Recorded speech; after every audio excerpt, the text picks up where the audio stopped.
ತಯಾರು ಮಾಡಿಸಿದ್ದೆ. 3,400 ಕೋಟಿ ವೆಚ್ಚದಲ್ಲಿ ಒಂದು KRS ಇಂದ ಹೈ ಲೆವೆಲ್ ಕೆನಾಲ್ ಮಾಡಬೇಕು. ಅದ್ರ ಮೂಲಕ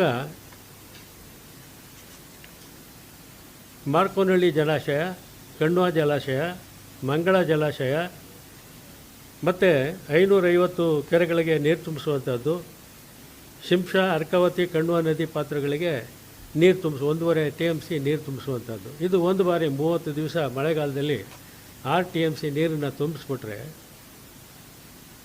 ಇವಾಗ ಮಾರ್ಕೋನಹಳ್ಳಿ ಜಲಾಶಯ ತುಂಬಿದ್ರೆ ಹರಿದ್ರೆ ನಮ್ಮ ಶಿಂಷಾ ನದಿಗೆ ಬರ್ತದೆ.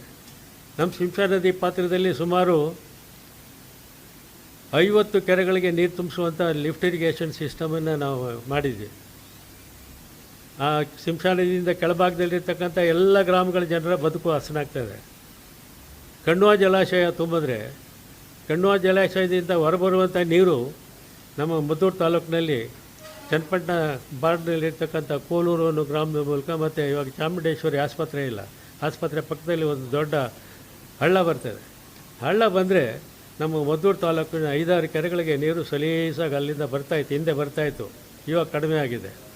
ಇದನ್ನು 30 ದಿವಸಗಳಲ್ಲಿ ತುಂಬಿಸಿ ಅಲ್ಲಿಂದ ಓವರ್ಫ್ಲೋ ಮಾಡಿದ್ರೆ ಈ ಭಾಗಕ್ಕೂ ಕೂಡ ನೀರು ಬರ್ತದೆ. ಹೀಗೆ ನಮ್ಮ ರೈತರಿಗೆ ನೀರಾವರಿ ಪ್ರದೇಶ, ಒಣಭೂಮಿ ಪ್ರದೇಶಗಳಿಗೂ ಕೂಡ ಅನುಕೂಲವಾಗುವಂಥ ಒಂದು ಯೋಜನೆಯನ್ನು ಮಾಡಿ ನಾನು ಕುಮಾರಸ್ವಾಮಿಯವ್ರಿಗೂ ಕೊಟ್ಟಿದ್ದೆ, ದೇವೇಗೌಡರಿಗೂ ಕೊಟ್ಟಿದ್ದೆ. ಕುಮಾರಸ್ವಾಮಿಯವರು ಹೇಳಿದ್ರು, ಅಣ್ಣ ನಾನು ಕಮಿಟ್ ಮಾಡ್ಕೊಂಬಿಟ್ಟಿದ್ದೀನಿ, ರೈತರು ಸಾಲ ಮನ್ನಾ ಮಾಡ್ತೀನಿ ಅಂತೇಳಿ, ಮುಂದಿನ ವರ್ಷಕ್ಕೆ ಈ ಯೋಜನೆ ಒಳ್ಳೆಯ ಯೋಜನೆ ಮಾಡಿಸಿದ್ದೀರಾ, ಇದನ್ನು ತಗೊಳ್ತೀನಿ ಅಂತ ಹೇಳಿದ್ರು.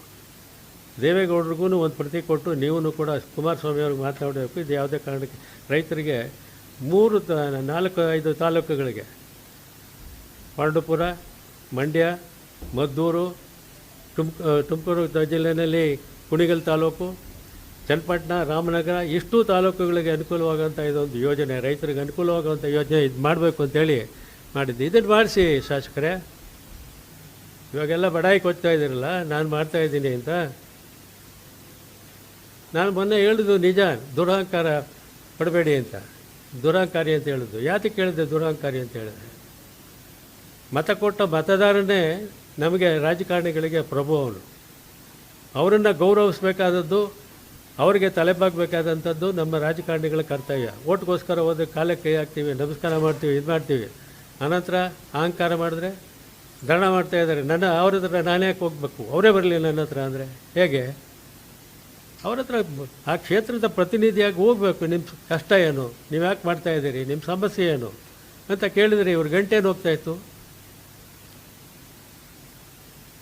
ಹೀಗೆ ಪ್ರತಿಷ್ಠೆಯ ರಾಜಕಾರಣ ಮಾಡ್ಕೊಂಡು ಮಂಡ್ಯ ಜಿಲ್ಲೆಯಲ್ಲಿ ನಾನು ನೋಡಿದಾಗೆ ಇಂಥ ರಾಜಕಾರಣಿಗಳು ಇಲ್ಲಿವರೆಗೂ ಕೂಡ ಎಲ್ಲೂ ಬಂದಿರಲಿಲ್ಲ. ಇದು ಪ್ರಪ್ರಥಮ ಬಾರಿಗೆ ನೋಡ್ತಾ ಇರ್ತಕ್ಕಂಥದ್ದು. ಇವ್ರ ಇತಿಹಾಸ ಎಲ್ಲ ತಿಳ್ಕೊಂಡಿದ್ದೀವಿ, ನಮಗೇನು ಗೊತ್ತಿಲ್ಲ ಅಂತಲ್ಲ. ಆದರೂ ಇನ್ಬುದಾದರೂ ಇನ್ನೂ 2.25 ವರ್ಷಗಳ ಅವಧಿ ಇದೆ. ನಾನು ಮಾನ್ಯ ಉದಯ್ ಅವ್ರಿಗೆ ಹೇಳಿದ್ದೇನು ಅಂತಂದರೆ, ದಯಮಾಡಿ ಈ ನಿಮ್ಮ ಆಟೋಟೋಪವನ್ನು ಬಿಡಿ, ಸಾರ್ವಜನಿಕರ ಜೊತೆ ಸ್ಪಂದಿಸಿ, ಬರಲಿ ಓಪನ್ ಡಿಸ್ಕಷನ್ಗೆ ಅಂತ ಹೇಳ್ತೀರಲ್ಲ, ಬನ್ನಿ ವಿಧಾನಸೌಧ ಮುಂದೆನೇ ಮಾಡೋಣ, ಇಲ್ಲಿ ಬೇಡ.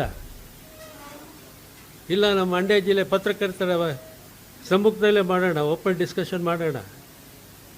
ಯಾರು ಏನು ಕೆಲಸ ಮಾಡಿದ್ದಾರೆ, ಯಾರು ಅಭಿವೃದ್ಧಿ ಮಾಡಿದ್ದಾರೆ, ಯಾರು ಮಾಡಿಲ್ಲ, ಯಾರು ಅವ್ಯವಹಾರ ಮಾಡಿದ್ದಾರೆ, ಯಾರು ಎಷ್ಟೆಷ್ಟು ಅವ್ಯವಹಾರ ಮಾಡಿದ್ದಾರೆ ಅನ್ನೋ ಚರ್ಚೆ ಆಗಲಿ. ಇದೆಲ್ಲ ಬಿಟ್ಟು ಈ ಥರ ವಿವೇಕ ಇಲ್ಲದೆ ಅಂತ ಟೀಕೆ ಟಿಪ್ಪಣಿಗಳನ್ನು ಮಾಡೋದು ಯಾವ ನ್ಯಾಯ ಅಂತ ನಾನು ಮೊನ್ನೆ ಉದಯ್ ಅವರಿಗೆ ಕೇಳೋದಕ್ಕೆ ಬಯಸ್ತೀನಿ. ಅದಕ್ಕೆ ಕೊಟ್ಟಿದ್ದೀನಿ, ನೋಡ್ಕೊಳ್ಳಿ. 75ರಿಂದ ಇಲ್ಲಿವರೆಗೂ ಎಲ್ಲ ಕೊಟ್ಟಿದ್ದೀನಿ, ಲೋಕಾಯುಕ್ತಕ್ಕೂ ಕೊಟ್ಟಿದ್ದೀನಿ, ಸರ್ಕಾರಕ್ಕೂ ಕೊಟ್ಟಿದ್ದೀನಿ, ನಾನು ಸರ್ವ್ ಮಾಡಿದಂಥ ಸಂಸ್ಥೆಗಳಿಗೂ ಕೊಟ್ಟಿದ್ದೀನಿ. ನೋಡ್ಕೊಳ್ಳಿ ಪಾಪ, ನನ್ನ ಮೇಲೆ ಎಷ್ಟು ಕೇಸ್ಗಳಿದ್ದಾವೆ, ಕ್ರಿಮಿನಲ್ ಕೇಸ್ಗಳಿದ್ದಾವೆ, ಏನಿದ್ದಾವೆ ಅನ್ನೋದು ನೋಡ್ಕೊಳ್ಳ. ಬ್ರೀಫಾಗಿ ಎಲ್ಲನೂ ಹೇಳೋಕ್ಕಾಗೋದಿಲ್ಲ. ಅದಕ್ಕೆ ಬೇಕಾದರೆ ನೀವು ನೋಡ್ಕೊಳ್ಳಿ, ಯಾರಾದರೂ ನೋಡ್ಕೊಳ್ಳಿ. ಅದೇ ಹೇಳಿದ್ನಲ್ಲ, ಇದು ಸಿಗ್ತಾಯಿದೆ ಸರ್ಕಾರಕ್ಕೆ. ನೀವು ಲೋಕಾಯುಕ್ತದೆಲ್ಲ ಕೇಳಿದ್ರೆ ತಮ್ಮಣ್ಣವರು ಸಬ್ಮಿಟ್ ಮಾಡೋದು ಕೊಡಿ ಅಂತ ಹೇಳಿದ್ರೆ ಪ್ರತಿ ವರ್ಷವೂ ಸಬ್ಮಿಟ್ ಮಾಡ್ತಾರೆ. ಅದು ತಗೊಳ್ಳಿ. ಇಲ್ಲೇ ನಮ್ಮ ವಿಧಾನಸೌಧದಲ್ಲೇ ಸಬ್ಮಿಟ್ ಮಾಡಿದ್ದೀವಿ ಸರ್ಕಾರಕ್ಕೆ, ಅಲ್ಲಾದರೂ ತಗೊಳ್ಳಿ. ಇವಾಗ ಶಾಸಕರಾಗಿದ್ದಾರಲ್ಲ, ಅವಕಾಶ ನಗರಸಭೆ ಅದು ಆಗಿರೋದು ತಪ್ಪು ಅಂತ ನಾನು ಹೇಳೋದಿಲ್ಲ. ಇವಾಗ ನಮ್ಮ ಜಿಲ್ಲೆ ವ್ಯವಸಾಯಕ್ಕೆ ಪ್ರಾಮುಖ್ಯತೆಯನ್ನು ಕೊಟ್ಟಂಥ ಜಿಲ್ಲೆ. ಇವಾಗ ಗೆಜ್ಜೆಗೆರೆ ಸುತ್ತಮುತ್ತ 1,500 ಎಕರೆ ಕೃಷಿ ಭೂಮಿ ಇದೆ. ಕೃಷಿಯನ್ನೇ ನಂಬಿ ಬದುಕ್ತಂಥವ್ರು. ಹಸುಗಳನ್ನು ಕಟ್ಕೊಂಡು ಹೆಣ್ಮಕ್ಳು ಗೆಜ್ಜೆಗೆರೆ ಡೈರಿಗೆ ಹಾಲು ಸರಬರಾಜು ಮಾಡಿ ಇವತ್ತಿನ ದಿವಸ ಕಟ್ಕೊಂಡಿರುವಂಥವ್ರು. ಅಷ್ಟೋ ಇಷ್ಟೋ ತೆಂಗು ಬೆಳೆದಂಥವ್ರು ಎಳ್ನೀರನ್ನ ಮಾರುಕಟ್ಟೆಗೆ ತಂದು ಮಾರಾಟ ಮಾಡಿ ಜೀವನ ಮಾಡ್ತಾ ಇರ್ತಕ್ಕಂಥವ್ರು. ಮುಂದಿನ ದಿವಸಗಳಲ್ಲಿ ಈ ಕೃಷಿ ಭೂಮಿ ಹೋಗಿ ಡೆವಲಪರ್ಸ್ ಬಂದು ಡೆವಲಪ್ ಮಾಡ್ಕೊಂಡು ಸೈಟು ಪ್ಲಾಟು ಮಾಡ್ಕೊಂಡ್ರೆ ಅದನ್ನು ಮಾರಾಟ ಮಾಡ್ಕೊಂಡು ಎಷ್ಟು ದಿವಸ ಬದುಕೋಕ್ಕಾಗತ್ತೆ ರೈತರು? ರೈತ ಉಳಿದೇ ಈ ದೇಶದ ಅಭಿವೃದ್ಧಿ. ರೈತ ಇಲ್ಲದೇ ಇದ್ದರೆ ಈ ದೇಶದ ಅಭಿವೃದ್ಧಿನೇ ಇಲ್ಲ, ಈ ದೇಶ ಮುಂದುವರಿಯೋದಕ್ಕೂ ಆಗೋದಿಲ್ಲ ಯಾವುದೇ ಒಂದು ದೇಶ. ಕರೋನಾ ಕಾಲದಲ್ಲೂ ಕೈ ಹಿಡಿದಂಥದ್ದು ಕೃಷಿ ಕ್ಷೇತ್ರ ಭಾರತದಲ್ಲಿ. ಅದರಿಂದ ಕೃಷಿ ಕ್ಷೇತ್ರವನ್ನು ಬಿಟ್ಟು ಬೇರೆ ಕಡೆ ಸೈಟು ಪ್ಲಾಟು ಮಾಡ್ಕೊಂಡು ಕೂತ್ಕೊಂಡ್ರೆ ರೈತರ ಬದುಕೇನಾಗಬೇಕು? ಮುಂದಿನ ಅವರ ಭವಿಷ್ಯ ಏನಾಗಬೇಕು? ಇದನ್ನು ಯೋಚನೆ ಮಾಡಬೇಕಲ್ವೇ? ನಾನಿದ್ದಾಗಲೂ ಮಾಡಿದ್ದೆ. ಕೇಳಿ, ನಾನು ಹೇಳ್ತೀನಿ, ಕೇಳಿ. ಇದು ಮದ್ದೂರನ್ನ ನಗರಸಭೆ ಮಾಡಬೇಕು, ಭಾರತೀಯ ನಗರ ಮತ್ತು ಬೆಸಗರಳ್ಳಿ ಎರಡೂ ಕೂಡ ಪಂಚಾಯಿತಿ ಮಾಡಬೇಕು ಅಂತೇಳಿ ಯೋಜನೆಯನ್ನು ತಯಾರು ಮಾಡಿ ಸರ್ಕಾರಕ್ಕೂ ಸಲ್ಲಿಕೆ ಮಾಡಿದ್ದೆ. ಮಂತ್ರಿಗಳ ಜೊತೆಲೂ ಮಾತಾಡಿದ್ದೆ. ಆಯಿತು, ಮಾಡಿಕೊಡೋಣ ತಮಿಳ್ನಾಡು ತಗೊಬನ್ನಿ ಅಂತಲೂ ಹೇಳಿದರು. ಯಾಕೆಂದರೆ ನಾವು ಪ್ರಜಾಪ್ರಭುತ್ವದ ರೀತಿಯಲ್ಲಿ ವ್ಯವಹಾರ ಮಾಡಬೇಕು ಅಂತೇಳಿ ಆ ವಿಚಾರನ ಪುರಸಭೆಯಲ್ಲಿಟ್ಟು ಚರ್ಚೆ ಮಾಡಿದ್ವಿ. ಪುರಸಭೆ ಸಭೆಯಲ್ಲಿ ಚರ್ಚೆ ಮಾಡಿದ್ವಿ. ಇದೆ, ರೆಕಾರ್ಡ್ಸ್ ಇದೆ ಪುರಸಭೆಯಲ್ಲಿ. ಆಗ ಎಲ್ಲ ಪುರಸಭಾ ಸದಸ್ಯರು ಕೂಡ ನಮಗೆ ನಗರಸಭೆ ಬೇಡ, ನಮಗೆ ಟೌನ್ ಪಂಚಾಯತಿನೇ ಇರಲಿ ಅಂಥೇಳಿ ಎಲ್ಲರೂ ಕೂಡ ವಿರೋಧ ಮಾಡೋದು. ಅವ್ರ ವಿರೋಧದ ನಮ್ಮ ನಡುವೆ ವಿರೋಧ ಮಾಡ್ಕೊಂಡು ನಾನ್ಯಾಕೆ ನಗರಸಭೆ ಮಾಡಬೇಕು? ಅದನ್ನು ಕೂಡ ಒಂದು ಎಲೆಕ್ಟೆಡ್ ಬಾಡಿ, ಎಲೆಕ್ಟೆಡ್ ಮೆಂಬರ್ಸೇನೆ ಅಪೋಸ್ ಮಾಡುವಾಗ ನಾನ್ಯಾಕೆ ಅವ್ರಿಗೆ ಆಮೇಲೆ ಒತ್ತಡ ತಂದು ನಗರಸಭೆ ಮಾಡಬೇಕು?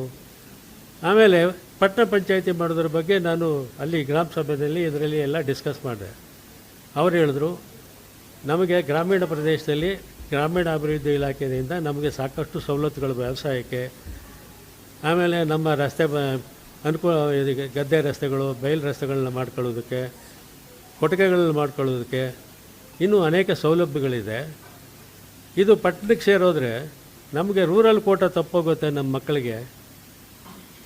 ಆದ್ದರಿಂದ ನಮಗೆಲ್ಲ ಏನು ಬೇಡ, ಇದು ಪಟ್ಟಣ ಪಂಚಾಯತಿ ಬೇಕಾಗಿಲ್ಲ, ಈ ಗ್ರಾಮ ಪಂಚಾಯತಿನೇ ಇರಲಿ ಅಂತೇಳಿ ಅವರೂ ಕೂಡ ಅಭಿಪ್ರಾಯ ಕೊಟ್ಟರು. ಅವರ ಅಭಿಪ್ರಾಯದ ಮೇರೆಗೆ ನಾವು ಕೈ ಬಿಟ್ವಿ.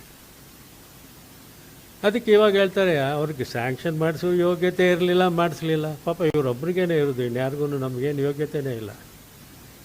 ನಾನು ಪ್ರಪ್ರಥಮ ಬಾರಿಗೆ 99ರಲ್ಲಿ ಕಿರ್ಗಾವಲು ಕ್ಷೇತ್ರಕ್ಕೆ ಬಂದಾಗ ನಮ್ಮ ಮಂಡ್ಯ ಪತ್ರಕರ್ತರು, ಯಾಕೆಂದರೆ ನನಗೆ ಪತ್ರಕರ್ತರ ಪರಿಚಯನೇ ಇರಲಿಲ್ಲ. ಮಳವಳ್ಳಿ ಟೌನು ಇರಲಿಲ್ಲ, ಮದ್ದೂರು ಟೌನು ಇರಲಿಲ್ಲ, ಕಿರ್ಗಾವಲು ಹೋಬಳಿ, ಚಿಕ್ಕರಕೆರೆ ಹೋಬಳಿ ಎರಡೇ ಒಂದು ಕ್ಷೇತ್ರ. ಯಾವ ಪತ್ರಕರ್ತರ ಪರಿಚಯ ಇಲ್ಲ. ನನ್ನನ್ನು ಒಂಥರ ಹೀರೋ ಮಾಡಿದವರೇ ನಮ್ಮ ಮಂಡ್ಯ ಜಿಲ್ಲೆಯ ಪತ್ರಕರ್ತರು.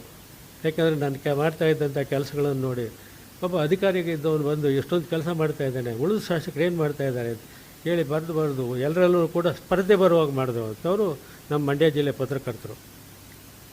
ಬೇರೆ ತಾಲೂಕಿನ ಶಾಸಕರುಗಳು ಕೂಡ ನಾವು ಕೆಲಸ ಮಾಡದೇ ಇದ್ದರೆ ನಮ್ಗೆ ಹುಡುಗಾಲ ಇಲ್ಲ ಅಂಥೇಳಿ ಶ್ರಮಪಟ್ಟು ಸರ್ಕಾರದಿಂದ ಅನುದಾನ ತಂದು ಕೆಲಸ ಮಾಡುವಂತೆ ಮಾಡಿದವರು ನೀವು, ನಿಮ್ಮ ಹಿಂದಿನವರು. ಇದೇ ನಾನು ಇಲ್ಲದೆ ಇರೋದು ಹೇಳ್ತಾ ಇಲ್ಲ.